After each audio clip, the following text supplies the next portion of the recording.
하나님 나라의 이야기, 오늘은 28번째 시간입니다. 하나님 나라 백성은 섬기며 삽니다 라고 하는 말씀을 함께 나누겠습니다. 사랑하는 성도 여러분, 대부분의 그리스도인들이 주님을 믿고 따르는 이유가 있습니다. 오늘 각자 다양한 기대와 소망을 가지고 이 자리에 오셨을 것입니다. 많은 분들은 삶의 풍요로움을 누리고, 그리고 직장에서 성공하고, 가정이 화목되고, 그리고 육체의 몸은 건강하고, 또 자녀들은 성공적 미래를 꿈꾸며 살아가기를 원하는 그런 바람을 누구나 가지고 있습니다.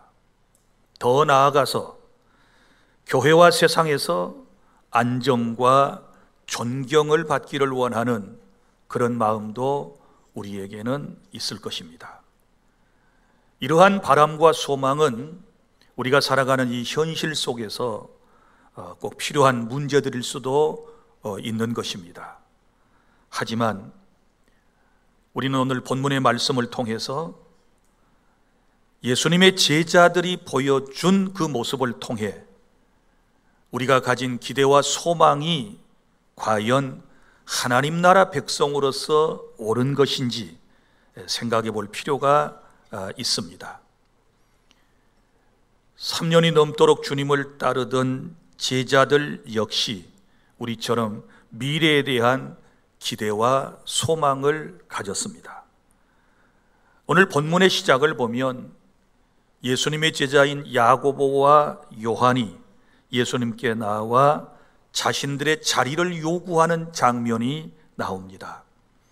이들은 예수님이 다스릴 하나님의 나라에서 중요한 역할을 하고 싶어 했습니다. 그래서 하나는 주님의 우편에, 하나는 좌편에 앉게 해달라고 당돌하게 요청하고 있습니다. 이것은 단순한 자리 배정의 문제가 아니라 세상 나라에서 높은 자리를 차지하고자 하는 세속적인 욕망을 드러낸 것입니다. 그러나 이 요청은 심각한 문제를 내포하고 있습니다. 제자들은 예수님께서 이 땅에 오신 목적과 그분이 하셔야 할 사역을 제대로 이해하지를 못했고, 또 하나님의 나라에 대한 잘못된 세계관을 가지고 있었던 것입니다. 우리는 잘 알고 있습니다.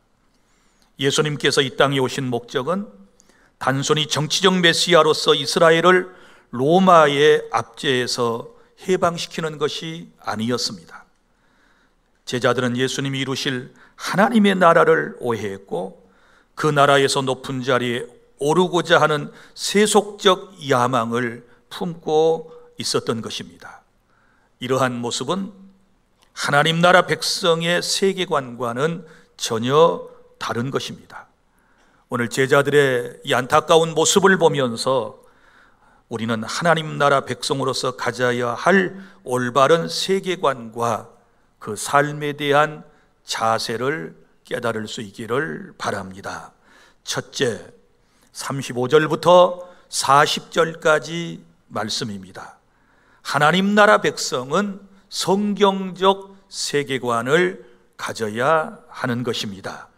여러분, 여기 제자들이 예수님께서 이제 말씀을 분명히 3년 동안 가르쳐 주셨음에도 불구하고 그 진리의 말씀을 옳게 깨닫지 못하고 자신들의 자리를 요구하고 있는 것은 그들의 잘못된 세계관에서부터 비롯된 것입니다. 자, 그들이 하나님의 말씀을 제대로 깨닫지 못하게 되었을 때 잘못된 세계관을 가지게 된 세 가지가 있습니다. 첫 번째는 주님의 가르침과 사역을 바로 알지를 못했습니다. 여러분, 예수님께서 이제 한 사람은 주의 나라가 임할 때에 우편에, 한 사람은 좌편에 앉게 해 주십시오, 이렇게 요청할 때 예수님께서 뭐라고 말씀을 하셨는가 하면, 내가 마시는 잔과 세례를 너희가 받을 수 있느냐, 이렇게 반문을 하셨다는 겁니다. 예수님께서 이 말씀을 하실 때는 예수님의 고난과 십자가의 죽으심을 지금 의미하고 말씀을 하신 거잖아요. 그러니까 너희들이 나의 하나님 나라에서 우편에 좌우편에 앉으려면은 바로 이 고난이라고 하는 것을 너희들도 받아야 된다라고 하는 말씀인데, 이걸 잘 이해를 못하니까 뭐라고 대답을 했습니까? 예, 할 수 있습니다 라고 대답을 했습니다. 그들이 구하는 것은 영광이었지만 그 영광은 고난을 통해서만 하나님께서 주신다는 사실을 알지 못했습니다. 오늘날 우리가 신앙생활을 하고 주님을 따른다고 하지만 주님의 마음과 주님의 사역을 제대로 이해하지 못한 채 세상의 성공과 안락만을 추구할 때가 있다는 것입니다. 여러분, 이 시간 분명히 저와 여러분이 알아야 할 것은, 우리가 항상 세상을 살아갈 때는 어떤 세계관을 갖느냐라고 하는 것이 중요한데, 우리는 성경적인 세계관을 가지고 주님의 말씀에 기초한 시각을 가지고 세상을 바라보고 거기에 대처해 나가며 살아야 될 줄로 믿으시기를 바랍니다. 세계관이라고 하는 것은 내가 살아가는 이 세상을 어떤 관점에서 바라보느냐라고 하는 것입니다.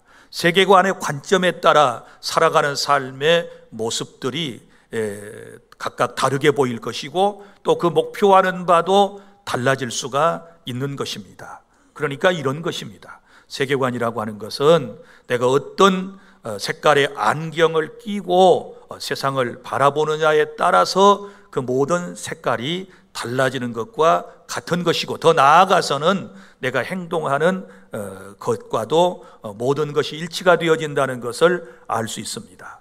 우리는 성경을 통해서 세상을 보아야 되고, 주님의 말씀을 통하여 신앙세계와 그리고 이 세상에서 되어질 모든 일들을 바라보고 말씀대로 살아가야 된다는 사실을 믿으시기를 바랍니다. 그 다음에 또 하나는 주님의 왕국에 대해서 잘 알지 못했습니다. 이 자리를 요구하는 그들에게 예수님께서 36절에 보면, 너희가 구하는 것을 알지 못하는도다, 알지 못한다, 이렇게 말씀을 하셨거든요. 이것은 바로 주님의 왕국에 대해서 알지 못하고 있다라고 하는 말씀입니다. 제자들이 꿈꾸었던 세상은 어떤 세상입니까? 주님이 메시아로 구약에 예언한 대로 오셨는데, 이 예수님께서 지금 로마의 압제하에 살고 있는 이스라엘 백성들을 해방시키고 예수님께서 그들을 실제적으로 이 땅에서 통치하는 왕이 될 거라고 하는 이런 주님 나라에 대한 왕국의 개념을 가지고 있었던 것이지요. 그러니까 이 사람들이 꿈꾸던 왕국은 뭐예요? 세상 나라의 왕국인 거예요. 그러니까 예수님께서 최고의 자리에, 왕의 자리에 오르시게 되었을 때 야고보가 요한이 말한 대로 한 사람은 우편에, 한 사람은 좌편에, 요즘 말로 바꿔 얘기하면 한 사람은 우의정에, 한 사람은 좌의정에 앉게 해 주십시오, 이렇게 말하고 있다는 거예요. 그러면 이것은 바로 하나님 나라에 대한 오해이거든요. 예수님께서 이 땅에 오셔서 선포하신 하나님의 나라의 근본적인 취지는 영적인 하나님의 나라잖아요. 그러니까 하나님의 나라가 여기 있다 저기 있다 못하리니 너희 안에 있다, 이렇게 말씀을 하셨고, 예수님께서 계시고 예수님께서 통치하는 그 나라가 곧 하나님의 나라이다, 이렇게 이미 주님께서 말씀을 해 주셨거든요. 이걸 현재적 하나님의 나라, 영적인 하나님의 나라, 이렇게 말하고, 이제 우리 주님이 이 땅에 오셔서 모든 구속사역을 완성하시고 하늘나라로 올라가시면서 내가 다시 와서, 이 재림이거든요. 주님이 다시 와서 이제 그때 새 하늘과 새 땅이 내려오고 주님이 통치하시는 그 나라가 올 것에 대하여 말씀을 해 주셨잖아요. 그러니까 미래적 하나님의 나라는 가시적으로 임하는 것이 사실이에요. 그러나 현재적 하나님의 나라는 영적 하나님의 나라인데 여기에 대하여 제자들이 올바른 이해를 갖지 못하였기 때문에 이제 예수님은 지금 십자가를 지시려고 마지막 예루살렘으로 올라가시는 길에서 이 두 명의 제자들이 그런 지금 질문을 한 것에 대해서 답변하신 말씀인데 우리 주님의 마음이 얼마나 아프셨을까라는 생각을 가져봅니다. 나는 며칠 뒤에 십자가에서 피를 쏟고 너희를 구원하기 위해서 죽을 것인데 너희들은 지금도 높은 자리만 탐하고 있고 그 영광스러운 자리만을 원하고 있구나. 주님이 얼마나 마음이 아프셨을까. 사랑하는 성도 여러분, 오늘도 우리가 주님의 뜻을 바로 깨닫지 못하고 신앙생활을 하면 주님의 마음을 아프게 하는 기도를 할 수 있어요. 예? 이 지금 구하는 기도가 뭐예요?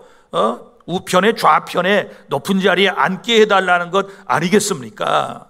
사랑하는 성도 여러분, 오늘 주님께서 저와 여러분에게 진실로 원하는 것은 이미 하나님 나라에 들어온 사람들은 무엇이 필요할까요? 바로 영적 성장과 주의 말씀에 순종하며 살아가는 삶의 진솔한 거룩한 모습을 원하신다라고 하는 사실을 믿으시기를 바랍니다.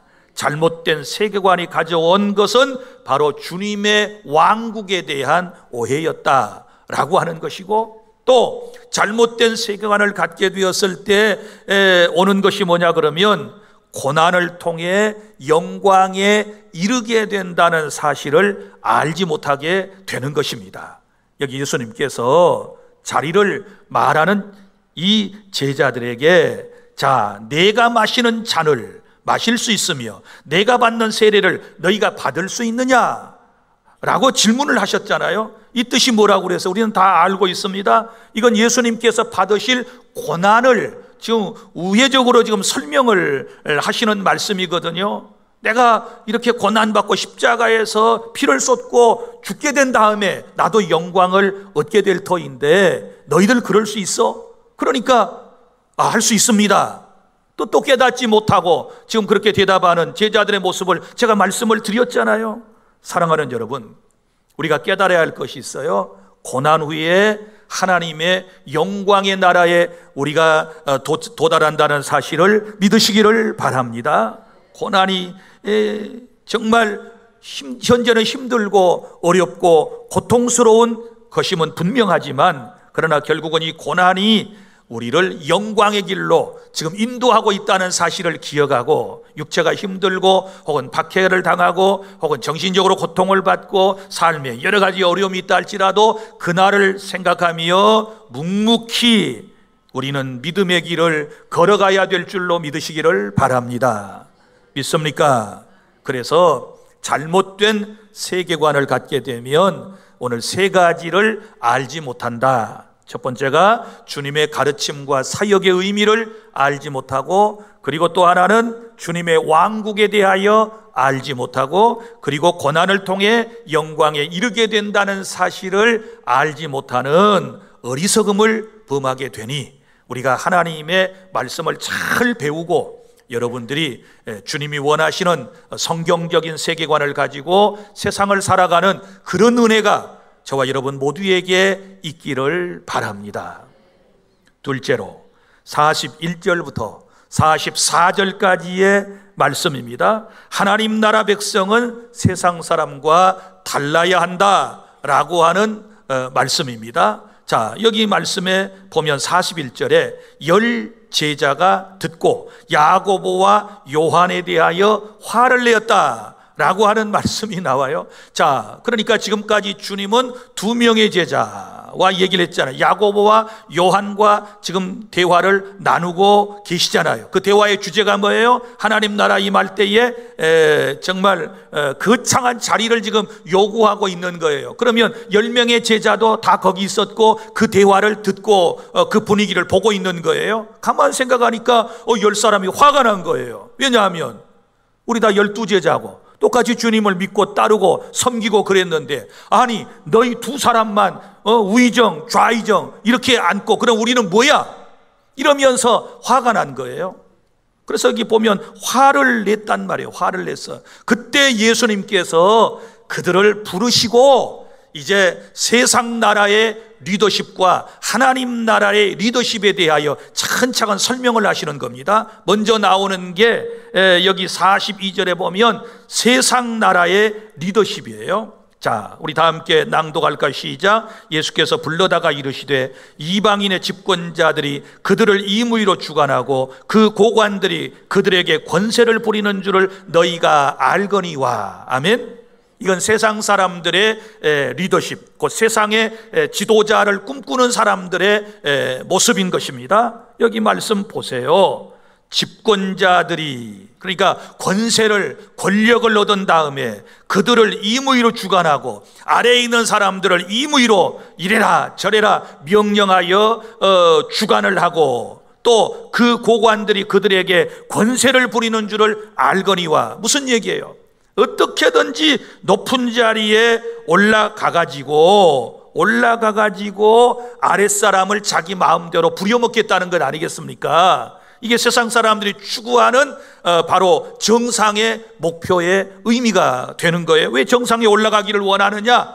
바로 아랫사람들 많이 두고 소위 말하면 부려먹으려고 권세를 부리고, 그리고 자기 잘난 체 좀 하고 자기 이름도 좀 내세우고 뭐든지 좀 폼나게 살고 싶어하는 그런 마음이 있다라고 하는 거예요. 이게 세상 리더십이에요. 오늘 우리에게는 이런 마음이 없나요? 이런 나라의 리더가 되기를 위하여 우리는 세상에서도 더 높은 자리를 원하고 더 많은 권력을 갖기를 원하는 마음들이 우리에게도 있을 수 있는 거예요. 그런데 보세요, 우리 주님은 하나님 나라의 리더십에 대하여 이렇게 단호하게 말씀합니다. 43절, 너희 중에는 그렇지 않을지니, 야, 너희들은 그렇게 해서는 안 돼. 세상 사람처럼 어떻게 수단과 방법을 가리지 않고 지도자가 되어서 아랫사람들을 부려먹고 아랫사람들을 함부로 대하는 이런 사람이 되어서는 안 돼. 이렇게 지금 말씀을 하시는 거예요. 그러면 우리 주님께서 말씀하시는 것 오늘 두 가지를 볼 수 있거든요. 43절, 자, 다 함께 시작. 너희 중에는 그렇지 않을지니 너희 중에 누구든지 크고자 하는 자는 너희를 섬기는 자가 되고. 자, 크고자 하면 뭐 해야 돼요?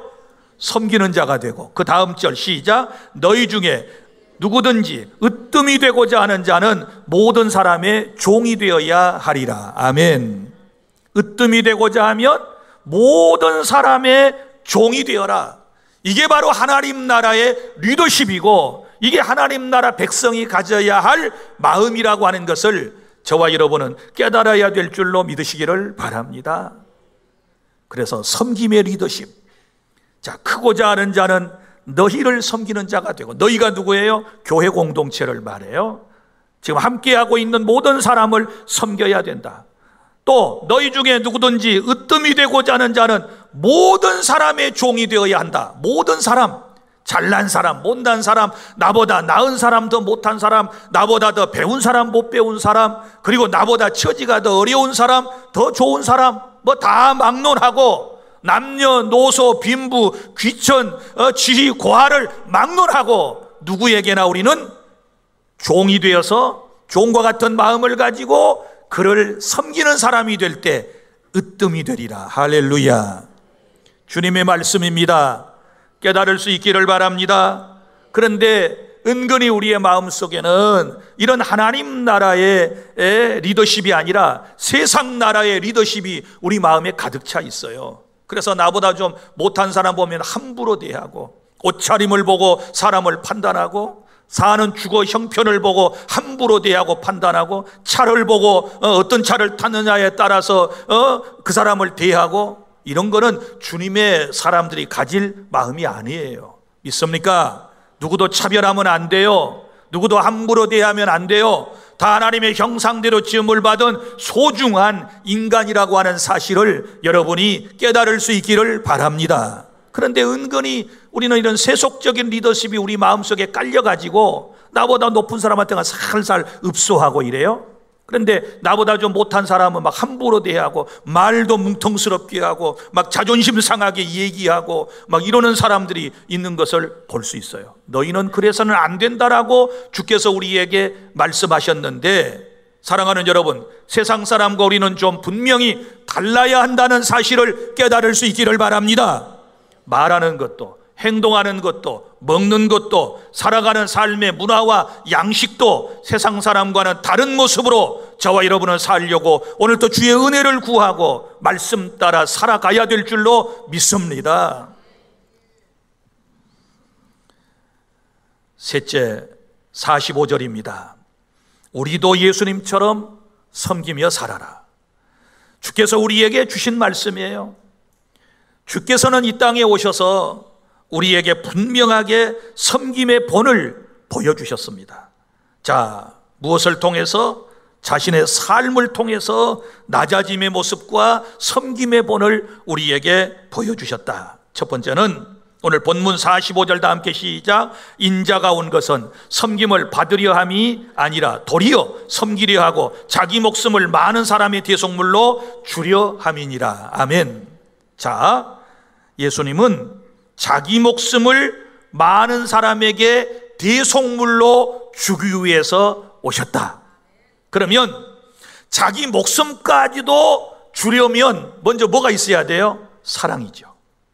사랑 없이, 여러분 뭐 연필 한 자루도 주기 쉽지 않아요? 사랑 없이 무슨 뭐 10원짜리 하나도 주기가 그 쉬운 거 아니에요? 그런데 목숨까지 줄 수 있다라고 하는 것은 그 사람을 얼마만큼 사랑했으며 목숨까지 주겠어요. 하나님은 우리를 사랑하셨습니다. 그래서 독생자 예수님을 보내셨습니다. 예수님은 우리를 너무 사랑하셨습니다. 그래서 자기의 목숨을 우리를 대신하여 십자가에서 대속 제물로 바치셨고, 그리고 우리를 구원해 주셨다는 사실을 믿으시기를 바랍니다. 사랑 없이는요 희생할 수 없어요. 여러분이 우리 부인들 가운데 가족들을 위해서, 남편을 위해서, 자녀들을 위해서 수고한 분들, 정말 남편과 가족을 사랑하기 때문에 그렇게 힘들어도 참고 인내하면서 헌신하고 수고하는 거예요. 그 헌신과 수고를 알아주는 남편도 뭐 더러는 있겠지만 아직도 모르고 물 떠와라, 밥 차려와라, 뭐 해라 저래라 하는 이 남편을 여편이 섬긴단 말이에요. 이건 사랑하기 때문에 참고 그러는 거예요. 그렇지 않겠습니까? 그리고 그 속썩이는 자식놈들, 그 아이들, 뭐 살아는 판을 걷는 것 같아요. 그냥 막 때려 죽이고 싶을 정도로 어쩔 때는 미울 때도 있고 그래요. 말 안 들으면 꼭 지 애비 닮아서 그런다고 그러고. 그런데도 참고 인내하고 지금까지 보살펴오고 하는 거는 사랑하기 때문에 그러는 거예요. 사랑하기 때문에 부모는요 진짜 사랑하는 자식을 위하여 목숨까지도 주는 것을 볼 수 있어요. 사랑하니까 그러는 거예요. 자식이 부모를 사랑하면 부모에게 다 줘요. 부모가 장기를 하나 이제 교체를 해야 되는데요, 남이 아무도 안 줘요. 결국 보니까 그 자식이 부모에게 장기를 주더라고요. 왜요? 사랑하니까. 부모님을 통해 자기가 왔다는 걸 알기 때문에 사랑하는 마음으로 부모에게, 부모가 또한 저는 자식에게 장기를 기증한 사람도 여럿 봤어요. 왜 이래요? 사랑하니까. 사랑하면 목숨까지도 다 줄 수 있는 거예요. 사랑하면 섬길 수 있는 거예요. 믿습니까? 미우니까 사랑하지 않는 거고, 여러분 미우니까 섬기지 않는 거고, 미우니까 아무것도 주고 싶은 마음이 없는 거예요. 사랑하는 성도 여러분, 자기 목숨까지 주기 위해서 이 땅에 오셨고 기꺼이 자신의 목숨을 내놓았던 이 주님의 섬김을 저와 여러분은 본받아야 될 줄로 믿으시기를 바랍니다. 그것은 사랑 없이는 불가능하니 주의 사랑이 저와 여러분의 마음속에 충만히 임하실 수 있기를 바랍니다. 그리고 예수님께서는 두 번째, 요한복음 13장 3절부터 10절에 왕으로 오신 예수님께서 제자들을 친히 섬기시면서 제자들의 발을 씻어 주셨습니다. 여러분 보세요. 요한복음 13장에 예수님께 제자들의 발을 씻으셨다는 장면이 나오는데요, 예수님이 누구신가요? 빌립보 2장 1절 이하에 보면 그는 하나님이시잖아요. 하나님께서 인간의 몸을 입고 이 땅에 오셨잖아요. 그리고 예수님은 하나님 나라의 왕으로 오셨잖아요. 그리고 제자들에게는 선생님이시잖아요. 그런데 예수님께서 그 냄새나는 제자들의 발을 씻어주셨어요. 허리에 수건을 동이시고 대야에 물을 가지사 제자들의 발을 예수님께서 씻어주신 거예요. 제자들이 처음에 부끄러워서 선생님, 아유 이러시면 안 돼요. 어떻게 냄새나는 제자들의 발을 씻으십니까? 그때 주님께서 말씀하셨어요. 이미 목욕하는 자에게는 발만 씻으면 되느니라. 그리고 이렇게 말씀하셨어요. 내가 너희에게 주와 선생이 되어 너희들의 발을 씻었으니 너희도 서로 사랑하고 씻는 것이 마땅하니라. 할렐루야. 우리에게 본을 보여주신 거예요. 여러분, 누군가를 섬기다가 자존심이 상하는가요? 때로는 욱한 마음이 들어와서 기분이 막 상하던가요? 그 알량한 자존심 때문에 섬기는 일을 포기하셨나요? 마음의 상처를 입으셨나요? 그때는 주님을 생각하시기를 바랍니다. 우리 예수님은 창조주로서 피조물 인간의 냄새나는 발을, 하나님이 죄인의 발을, 선생님께서 제자들의 발을 예수님이 씻어주셨다는 것을 생각하면 모든 것을 참고 저와 여러분도 이 섬김의 본을 보여주신 주님처럼 살려고 적어도 노력을 해야 될 줄로 믿으시기를 바랍니다. 넷째로 45절입니다. 섬김에는 아름다운 열매가 있습니다. 45절 다시 한번 시작. 인자가 온 것은 섬김을 받으려 함이 아니라 도리어 섬기려 하고 자기 목숨을 많은 사람의 대속물로 주려 함이니라. 아멘. 자, 여기 많은 사람의 대속물로 주셨다.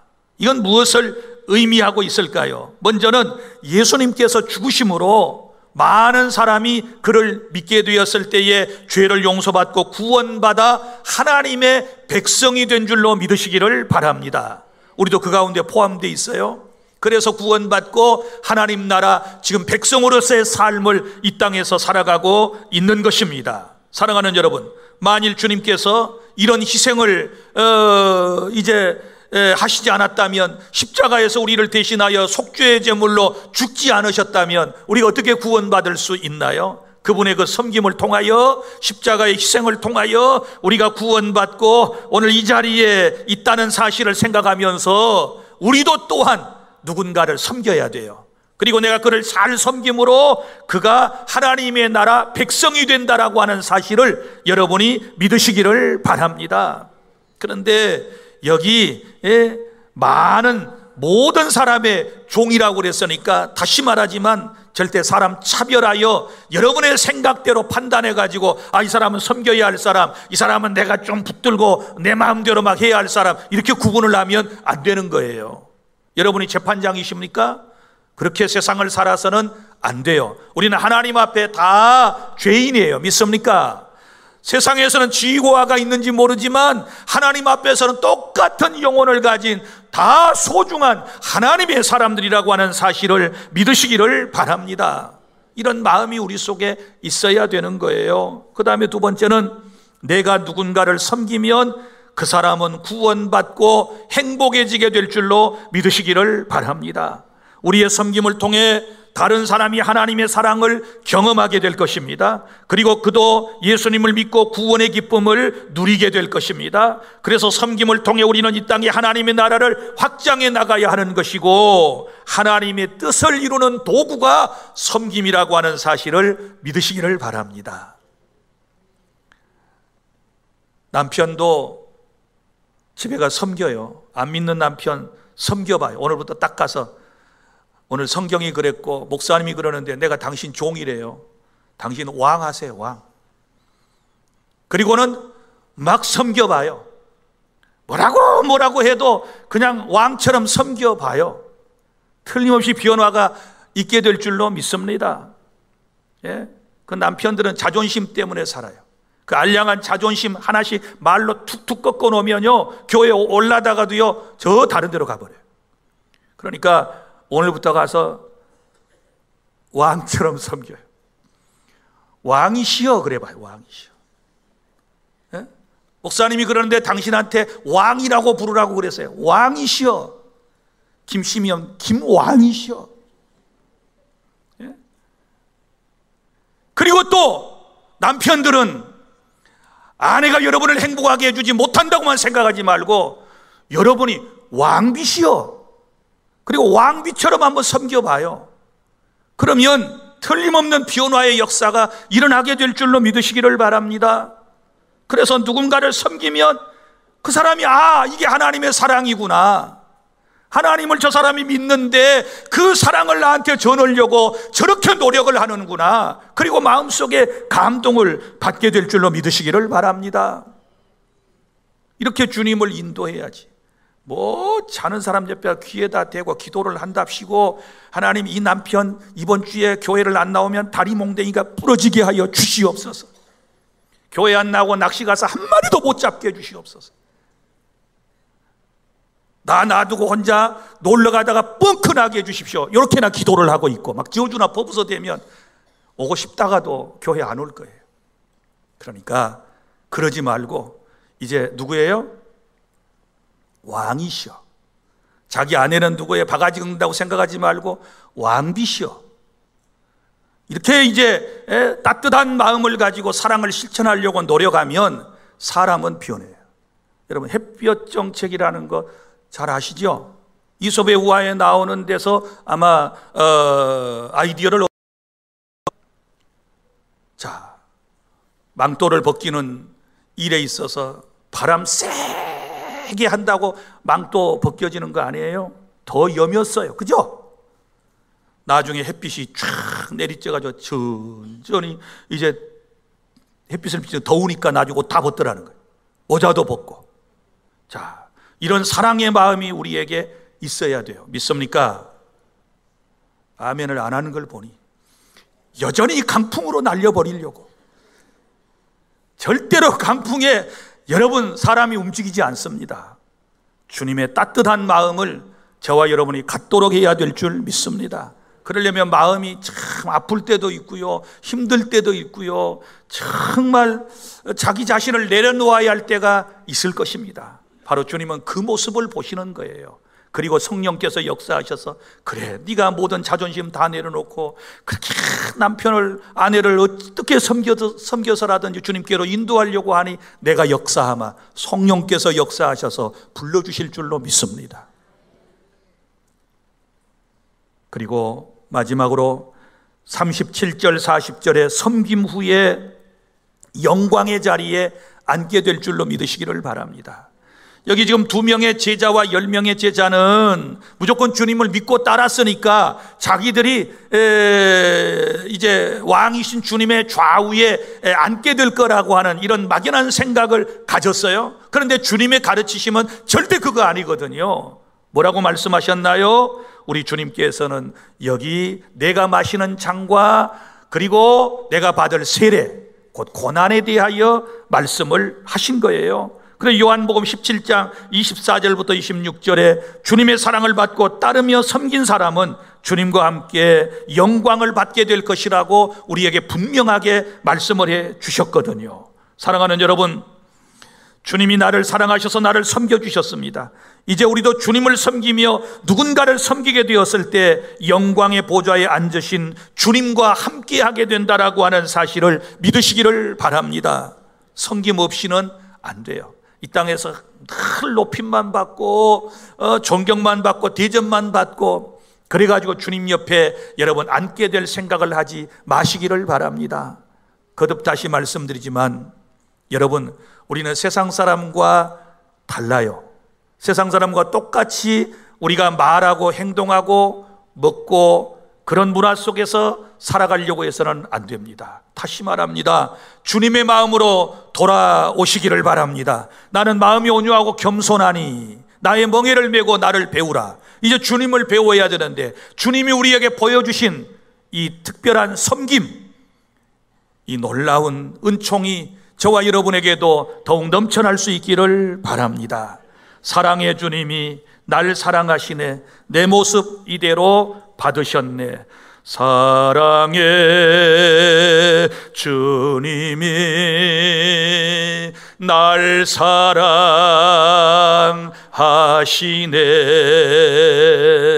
내 모습 이대로 받으셨네. 사랑해 주님이 날 사랑하듯이 나도 너를 사랑하며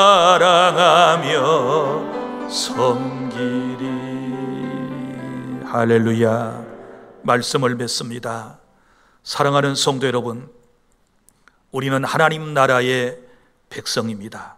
예수님께서 우리를 위하여 십자가 위에서 돌아가심으로 그를 믿고 우리는 구원을 받았고 하나님의 자녀가 되었습니다.